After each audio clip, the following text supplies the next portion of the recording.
tarafından tüm dünyaya servis edilen fotoğraflarda Suriye'deki katliamın hangi boyutta olduğu bir kez daha ispatlanmıştır.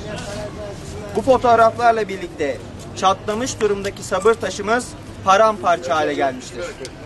Tüm bunların yanında dünyanın bu fotoğraflara karşı ilgisiz ve umursamaz tavrı Müslüman coğrafyasındaki kardeş katlinden ne kadar zevk aldıklarının aşikar delilidir. Bu insan dışı davranışlara sessiz kalamayız. Yapılan işkenceleri, acılarını içimizde yaşıyoruz. Yapılanları şiddetle ve nefretle lanetliyoruz. Zalim Baas rejimi ve onun diktatör lideri Esed'in halka karşı yaptığı katliamlar bitmiyor.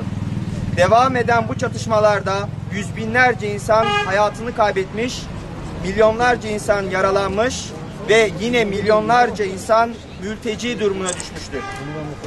Bu vahşeti gerçekleştiren ve hala devam ettiren anlayışı şiddetle kınıyor ve lanetliyoruz.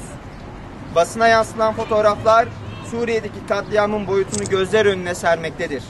Kardeşlerimizin yaşadığı işkenceyi ve bu işkence altında yapılan katliama şahit olmaktayız. Bu katliamları ne insanlık, ne inançlar, ne de vicdanlar kabul edemez.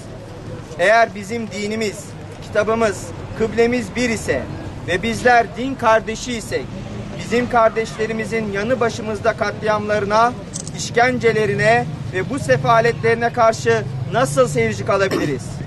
Kardeşimin ayağına diken batarsa, maşrikteki onu hissetmezse, gerçek manada iman etmiş olamazsınız. Anlayışımız nerede?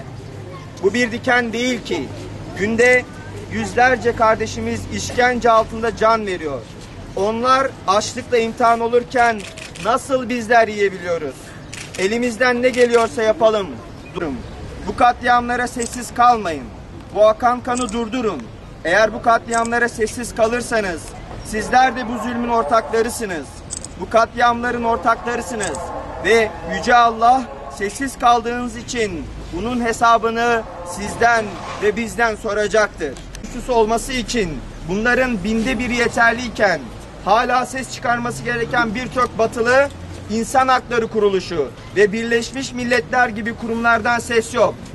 Diktatör Beşar Esad kimyasal silah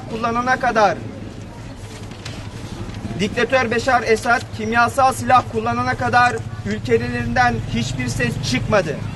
Kimyasal silah kullanmadan öldürmeye devam edilsin mi deniliyor? Öldürmeyi geçim kaynağı ediniyor. Her seferinde dünyanın demokrasi havariliğine soyunan Batı, yaşananları sadece seyrediyor. Bugün sadece Suriye için değil, mazlum ve mağdur kim varsa ona yardım elinin uzanması için çok daha güçlü bir şekilde haykırmamız lazım.